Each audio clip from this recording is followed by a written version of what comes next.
Hello, gaming tankers! I'm back with a video about the most miserable time of the year, Tankstivus. Yes, complaints and grievances all around. Well, there'll be 3 complaints and grievances today. So please like and subscribe. We're at 42 subscribers. Can we get to 50? Like, share, and subscribe. Remember that, please. And before we go any farther, I just want to be fully honest and transparent here. 1, I've spent $500 in this game, so if you suspect I'm biased in any way, shape, or form, you may be correct in assuming there is consumer bias. Secondarily, I have 3 complaints. You may call them low-hanging fruit, and you would be right, and I'm trying to be helpful to the developers, but that's on them to do what they will do.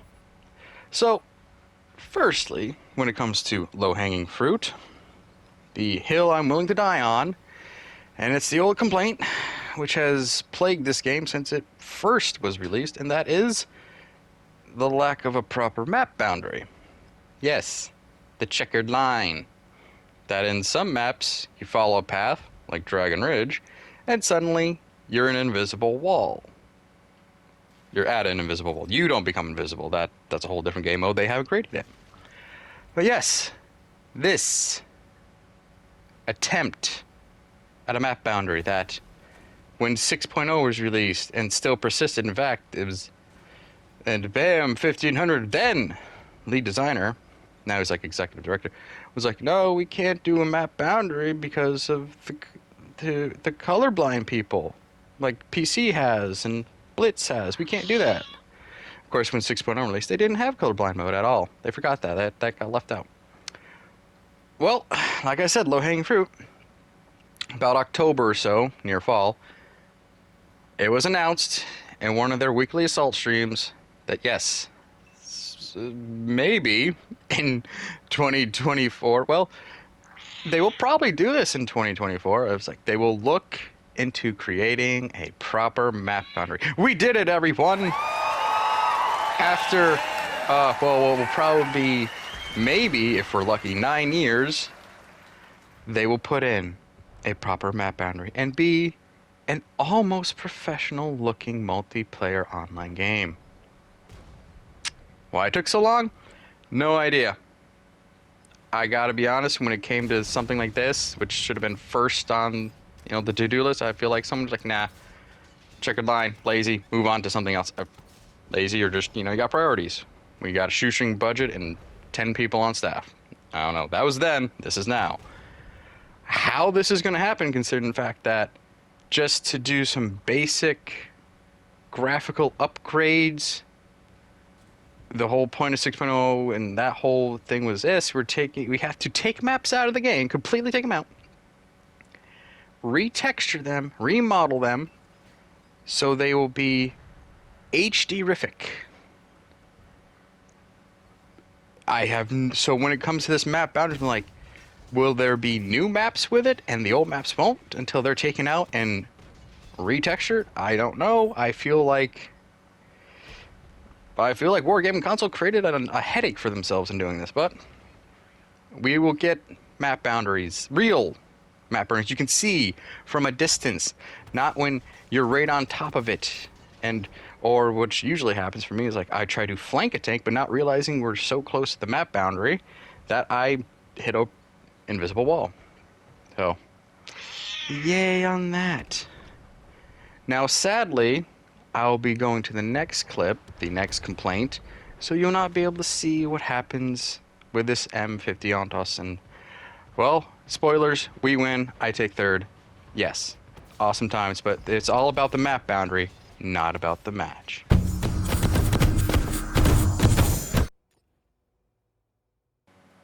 That's right. The next complaint is about needing more camos and, well, skins, sort of. I've mentioned this in previous videos, but let's talk dollars here. Skins, like the hero skins as they're referred to in this game, are the ones you have to buy with gold. I know, it's sometimes overwhelming and a bit predatory, but considering the fact that wargaming's form of predation on our wallets is by selling overpriced tanks. So, would you rather be forced to buy something new that's a 14,000 double-barreled American tank that isn't that good? Or would you rather be nickel and dime for a 3D textured skin? Yeah, I'd like to see a little more of that kind of creativity. And in case you... And it can help you not want a new tank. Because just changing your appearance with a new shirt, tweaking your style a little bit, or, as I'm a horological fan, sometimes changing the strap or bracelet on a watch, and suddenly it feels like a whole new watch. I don't want to buy a new one. So here, yes, that also plays into the regular camos. Where's our sheets of camo selections? 9 years in, and it's only a couple pages of relatively old camouflage that we're tired of. They look great sometimes. They work for their job. They do. But the fact that the only new camos for all tanks, some tanks get their own, nations get their own unique styles, which is great for that tank line. But the only new universal camos were the bright pink, green, those not so effective but fun in Cold War, fun and interesting in World War II. It's like, that's it. That's all we've gotten. Kind of wish we'd be like having to filter the camo selection as opposed to, well, I've been through the 3 pages. I don't know what I want to do here. So for some more low-hanging fruit options, and I found it funny. I brought up a few streams ago with Tikan on their Tuesday stream. It was like, hey, yes, the dog camo. That's great. It's fun.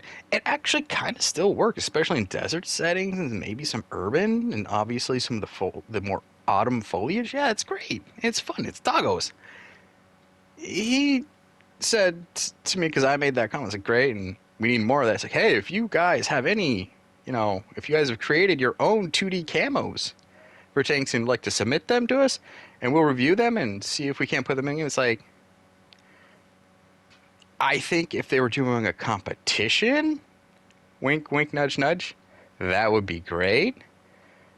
But as an American capitalist, I don't, that sort of thing for a company with, funding, it's kind of like, shouldn't you have a team doing that? As opposed to soliciting us for your help.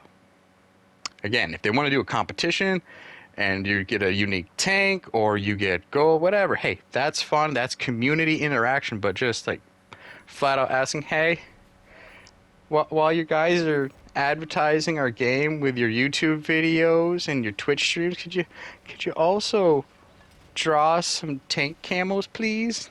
It's a little... that always irks me.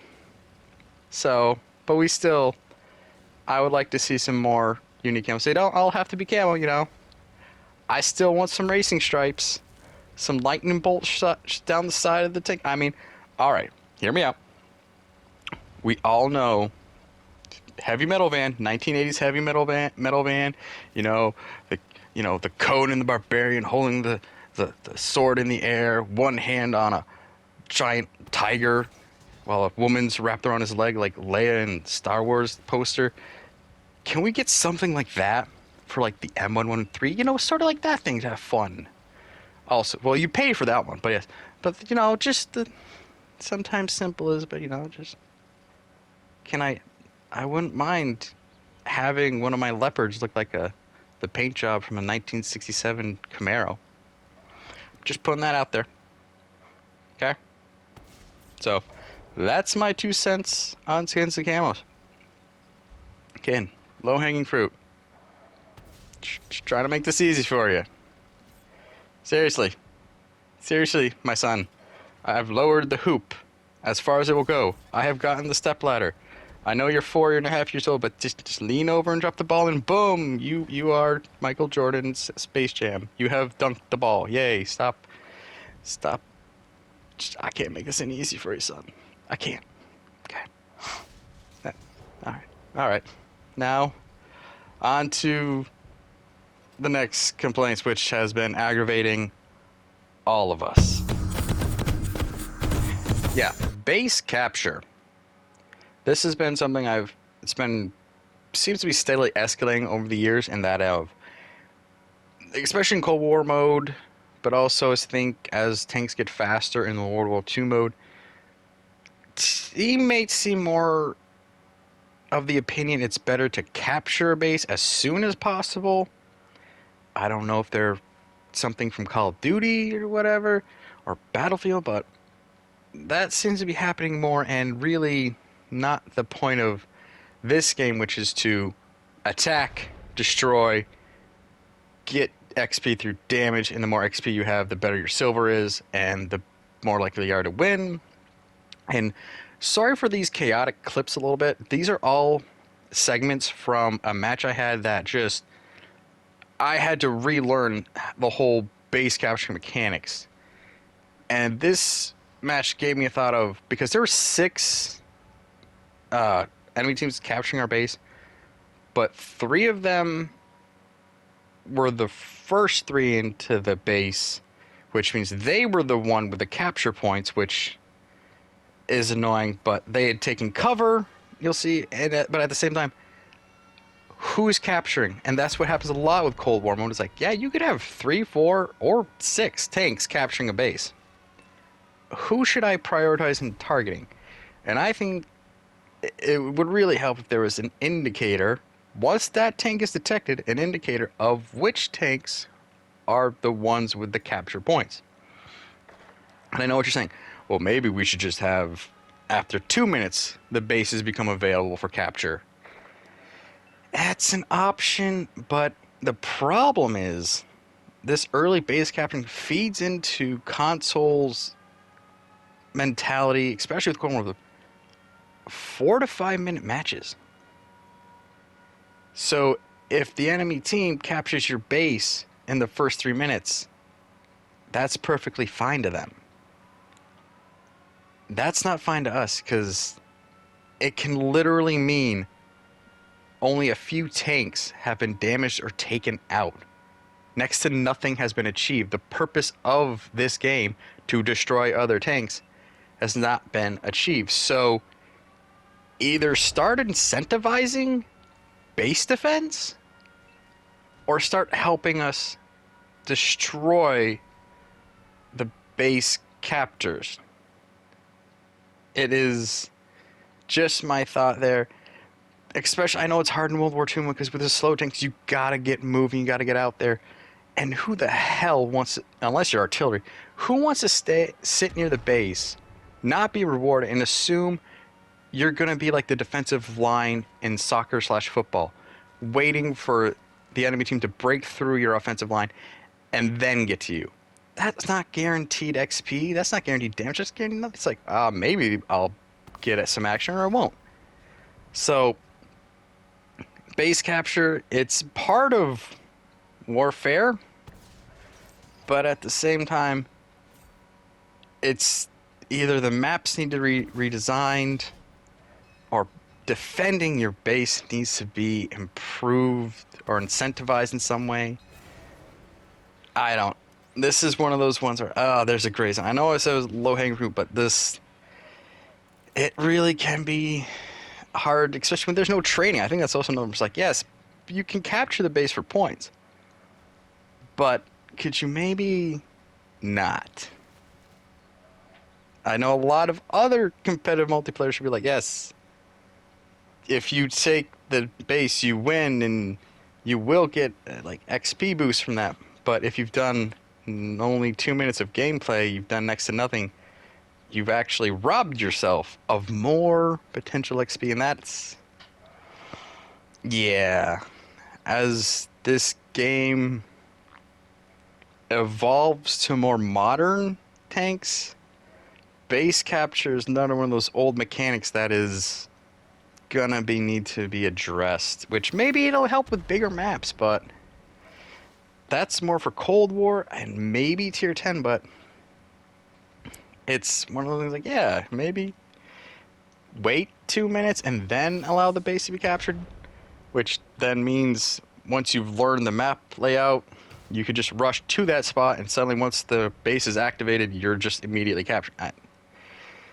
It's something we need to keep discussing and keep a positive attitude. I don't want to see it removed because there have been matches where it's 2-7, but you were the sneaky little tank that made it all the way to the other side of the map and captured the base, and because the enemy team was not paying attention, and I'll get to that, what I mean by that in a moment, you stole victory from the jaws of defeat. Now, secondly, something that's been annoying me with base capture, and I think some people aren't realizing it's happening. I have a 60-inch television, which I play on. I sometimes have to have the volume down low, so mostly so if other people are talking, I can interact with them or know what the kiddos are doing around. And I have noticed, I don't realize my base has been captured until the loss. For me, the loss screen is like, oh, the base indicators are too high up. The siren can sometimes be too low, depending on how, again, if you're not using headphones and stuff. But even with headphones, if you have it down low, it's one of those things. I know Wargaming doesn't want to clutter more of the HUD or more of your targeting area, the reticle, but an indicator or something, an alert, not just the commander also saying our base is being captured, and especially if no one realizes, hey, it starts pinging defend the base. Having a little indicator that yes, base is being captured, just so you know. I think that may be something people aren't realizing is happening, and they get frustrated by the fact that their base is being captured. Exception being Ducal Pass, that's a garbage map, and that will... Ducal Pass. That's where I kind of feel maybe the best way to help reduce some of the losses to base capture is just better alerting to that event. That is what my experience has been. What has been yours? Comment down below on focus on my complaints. There's so many. I know the game is not perfect. You know, +1, -1. We'll get there. Tank armor, just too much accuracy, and go back to 6.0, pre 6.0. Focus, people. Comment down below what your solutions to these 3 problems would be, and I hope you have a Merry Christmas, Happy Holidays, and I hope you keep playing the game. Again, like, subscribe, and share.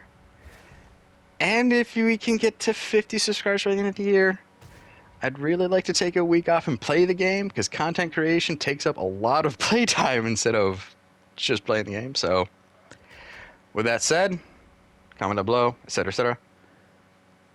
I hope you keep the tracks on the ground and RNG's in favor. And I'll catch you in the next one. Bye.